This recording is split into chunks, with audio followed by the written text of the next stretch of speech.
Agora no Bandcast, Marca a Página. Você pode viajar e conhecer países sem gastar nada. Se adora um romance, você também poderá se apaixonar. Mas, se você precisa de conhecimento, é aqui que você vai encontrar. Marca a Página. O Marca a Página é tudo isso. Vamos falar de livros e trazer entrevistas exclusivas de escritores. Marca a Página. Pega um cafezinho e vamos viver essa história. Olá, bem-vindo ao Marca a Página. Hoje nós vamos receber o escritor Joaquim Rubens Fontes, que vai falar sobre um gênero que todo mundo gosta, e principalmente o brasileiro, que é o romance policial. Nós vamos falar hoje do romance Ambição que Mata, ele que vai contar pra gente sobre o que é essa história. Vamos falar um pouquinho dessa coisa da violência nas grandes cidades e vamos bater um papo bem gostoso. Joaquim, bem-vindo ao Marca a Página. Boa tarde, Rose. Muito obrigado pelo convite. Um prazer de estar aqui. Você também é jornalista, é escritor. Me conta um pouquinho quem é você. Vamos lá, para a gente poder... Com 84 anos, a gente já foi tudo na vida, né? Você está rindo? Eu nasci no interior, na roça mesmo, tá? Você sabe que eu também. Você é de onde? São Paulo. É, de São Paulo, mas eu sou do Paraná. Mas eu já trabalhei na roça, inclusive, você acredita? Que cidade de São Paulo? De Paraná? Do Paraná, Maringá. Eu trabalhei em Jacarezinho. Ah, é pertinho. Aí, ó, somos ali, ó, pertinho, ó. Todo meu sonho da vida, quando eu era criança, era ser candeeiro de boi. Você sabe o que é isso, não sabe? Eu sei, mas explica para os nossos ouvintes, os nossos telespectadores e ouvintes, o que é isso? É que na roça não tinha automóvel, era um carro puxado por boi, e um carreiro em cima, e na frente, e um garoto com a guiada no ombro, dirigindo os bois. Eu queria ser aquilo lá. Depois que saímos, viemos para a cidade pequena, vim para Ervália, de Ervália fui para Ponte Nova, lá eu fiz o ginásio, fiz o concurso do banco, fiquei no Banco do Brasil, rodei por aí, depois vim parar no Rio, e aqui no Rio eu estou até hoje. E aí você fez jornalismo, depois você fez pós-doutorado, né? Fez doutorado. Eu tenho pós, sim. Eu tenho pós-doutorado. Eu fiz jornalismo, logo depois eu fiz letras, fiz 3 cursos de extensão, depois fiz 2 cursos de pós-graduação com o Evanildo Bechara, depois eu fiz mestrado de letras, doutorado de letras, filosofia e CSI. Ciência da Investigação Criminal. Então, como que foi a tua história com o romance policial? Você já gostava desse gênero e você começou a escrever? O que te chama a atenção? Como que foi a tua história com o romance policial? Vamos apelar outra vez. O primeiro livro que eu li foi Olhar os Lírios do Campo. Eu tinha 20 anos de idade. Não tinha livro no interior. Nessa terra também não devia ter. A gente comprava livro do colégio por reembolso postal. Era muito caro e demorava a chegar. Eu não podia fazer isso. Quando eu estava no banco, um colega me emprestou e eu fui ler Olhar os Lírios do Campo. Depois de Érico Veríssimo, aí me deram Sherlock Holmes, Agatha Christie, Allan Poe e não sei o que, e eu fiquei no policial. E aí você se apaixonou por esse gênero. A Ambição que Mata, quando eu estava lendo, né, o release, a história, eu me lembrei muito do assassinato de uma juíza aí no Rio de Janeiro. Tem alguma coisa a ver ou não tem nada a ver? Não. Como que não tem nada a ver? Não tem.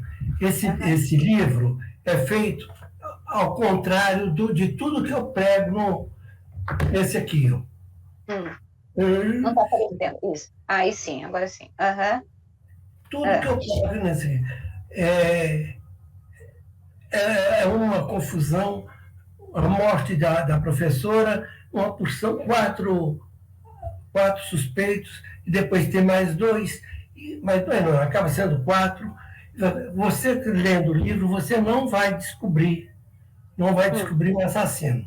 Você sabe por quê? Porque o que a gente faz quando escreve um romance policial, a gente sempre dá a pista do assassino, do suspeito, do criminoso. Nesse não, esse eu fiz diferente. Só que quando eu cheguei lá, tinha tudo dele para cá, mas eu não tinha falado.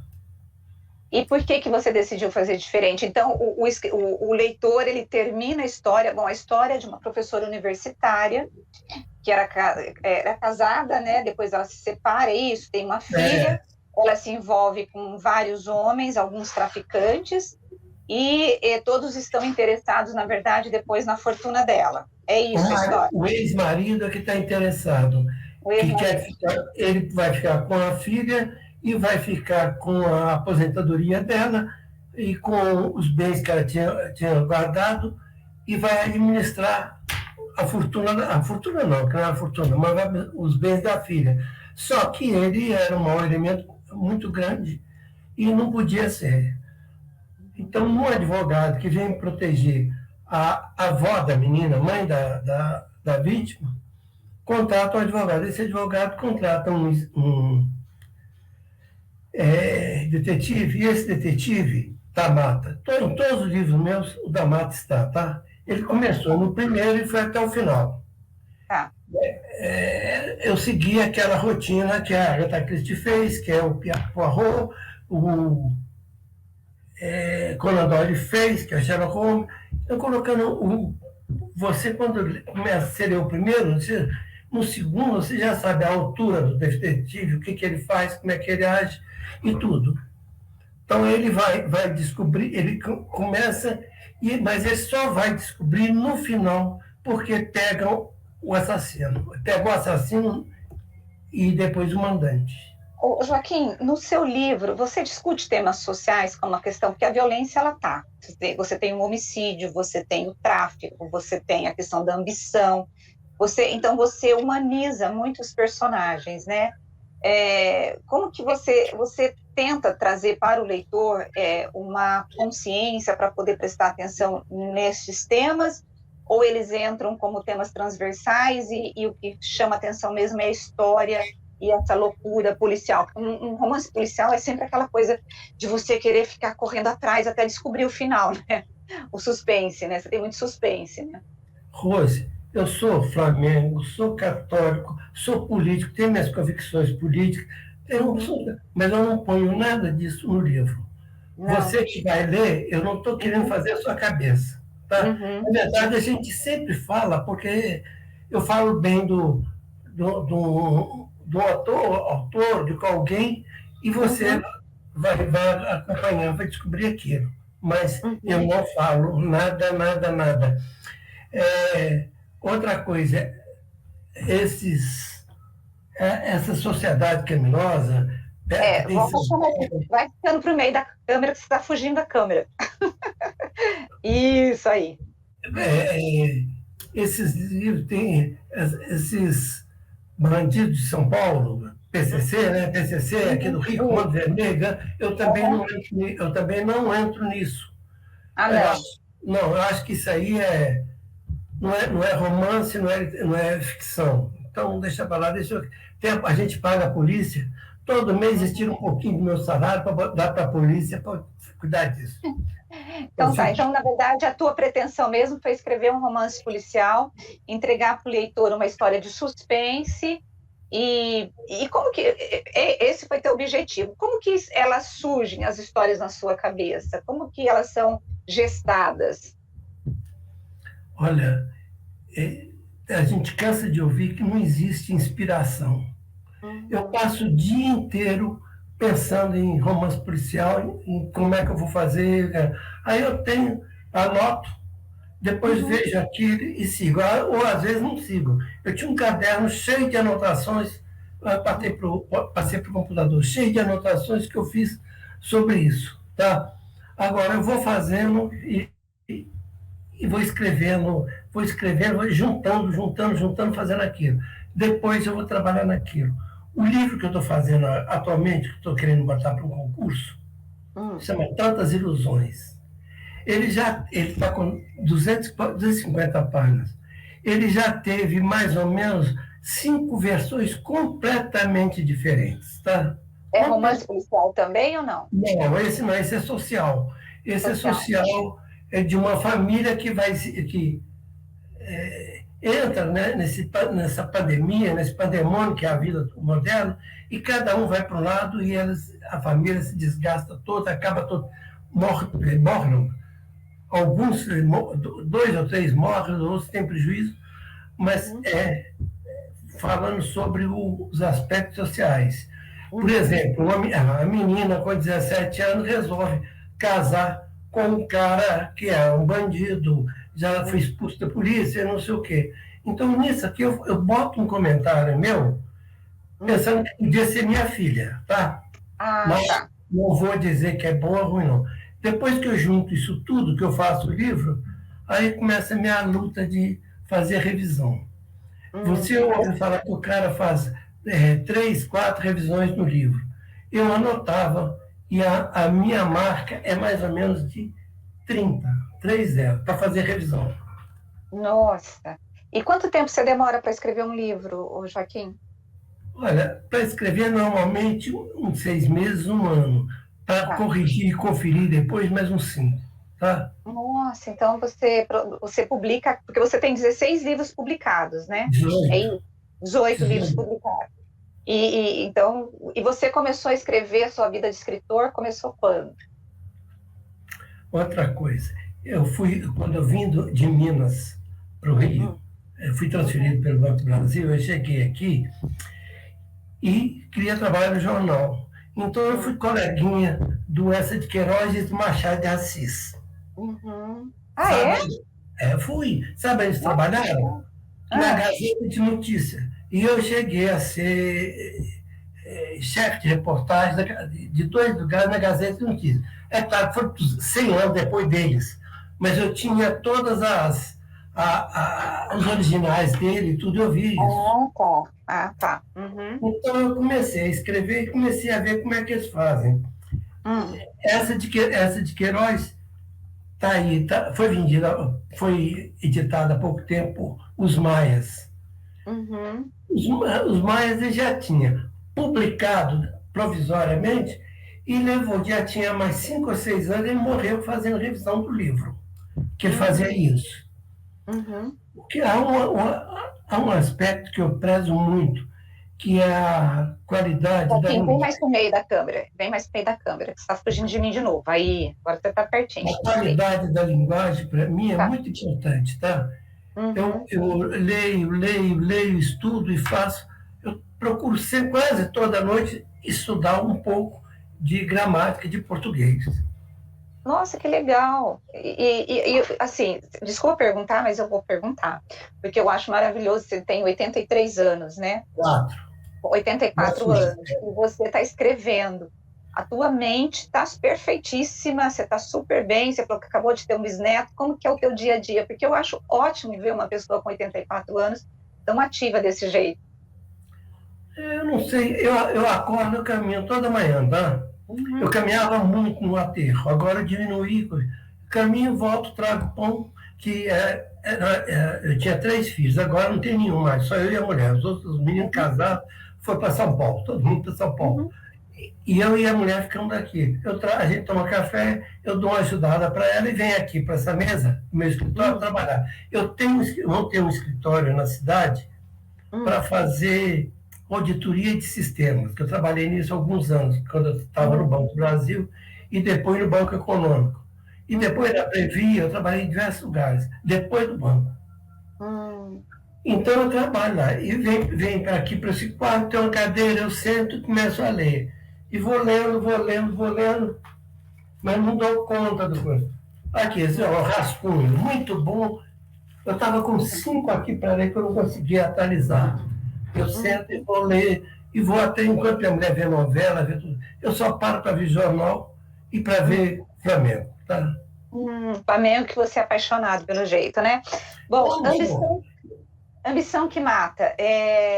Como que o leitor ele vai ter uma história? Se você fosse falar para o teu leitor, ou falar assim, você precisa comprar esse livro, o que atrai você para esse livro, que poderia atrair o teu leitor para esse livro? Eu acho que o leitor, ele, logo de início, ele é envolvido no drama da avó, que fica criando um neto e brigando com o genro. Se o genro pegar aquilo, ela não tem nada, não tem rendimento nenhum. Ela vai morrer de fome e depender dos outros. Então, vai criar aquele drama e tento passar aquilo para as pessoas, para o leitor. O leitor vai ler aquilo e quer saber, quer tirar aquilo, quer ajudar a resolver aquele problema. O leitor é muito bonzinho, ele sempre quer ajudar a gente, tá? Ele dá sempre... É sério. Ele está sempre do lado bom, querendo ajudar, querendo fazer, vai ajudando a gente. Então, ele fica... E o roteiro vai mudando, em vez de aproximando da solução, ele vai distanciando. De propósito, ele vai distanciando. O leitor vai chegar num lugar onde ele está perdido, mas ele não pode desistir, deixar uma criança morrer aí de fome, morrer desesperado por falta de pai. Então ele está naquilo, que é quando dá a virada do livro, que descobre o assassino e quem mandou. Uhum. Você também escreve contos, né? Você tem livros de contos. O que você gosta mais de escrever? Contos ou romance, ou não dá para comparar? Cada qual e cada qual? Eu acho que se eu puder trabalhar em qualquer um dos dois, me agrada, tá? Eu gosto demais de fazer conto, porque ele é curto. Diz que isso aqui é um filme, né? O livro é um filme. E o conto é uma fotografia. Então, eu estava na rua outro dia e achei uma nota de R$20. Aí, você vai entregar para quem? Se tivesse um pobre por ali, alguém, mas não tinha. Aí veio um cara e disse que era dele, veio outro e disse que era dele. Eu peguei e fiz um conto e coloquei no meu Facebook. Com 15 dias, mais de 50 pessoas tinham ligado para pedir cópia, para querer comentar, discutir comigo. Só faltou pedir o dinheiro de volta também, tá? A pessoa, principalmente brasileiro, é muito preguiçoso. Ele lê muito. Tem muito brasileiro que lê, mas a maioria quer ler um continho pequeno, certo? E no Face, eu fiz uma série de contos, não sei se cheguei a 200, mas perto de 200. Que é só contos de 3, 4 páginas. Também vou organizar isso depois para publicar. Tá certo. Olha, Joaquim, eu quero agradecer a entrevista. O teu livro está na Amazon, está nas livrarias, em qualquer lugar já dá para encontrá-lo, né? Agradecer a entrevista, adorei falar com você. Gente, eu conversei com Joaquim Rubens Fontes, ele é o escritor do livro Ambição que Mata, um romance policial, mas ele tem outros 18 livros escritos e publicados, e é uma graça de pessoa. Muito obrigada pela entrevista, viu? Eu que te agradeço, e tudo de bom em Campinas. Eu tenho uma neta que trabalha em Campinas, tá? Adoro ela, mas ainda não pude, eu vou qualquer dia aí. Quando você for vir aqui, dá um toque pra gente. Um beijo para você, viu? Muito obrigado, foi um prazer falar com vocês. Você também foi meu. Muito bom. Gente, hoje nós terminamos aqui com esse romance policial, né? Você vê, o autor tem 84 anos, continua estudando, continua escrevendo, ou seja, que bom pra gente, né? A idade, ela não significa aposentadoria, não. A gente pode continuar fazendo aquilo que a gente gosta. E ele é apaixonado por letras, ele é apaixonado por livros, ele está escrevendo. Esse romance é eletrizante e eu acho que você deveria lê-lo. Eu me lembrei muito da história da juíza. Ele falou que não tem nada a ver, mas é uma história que tem muito romance, busca aí por quem matou a menina, a professora, a história da filha. Eu acho que você vai gostar. E a semana que vem eu me encontro novamente com você aqui, com mais um autor e com mais um livro muito interessante para você. Um abraço, viu? Até a semana que vem. Tchau, tchau. Beijo.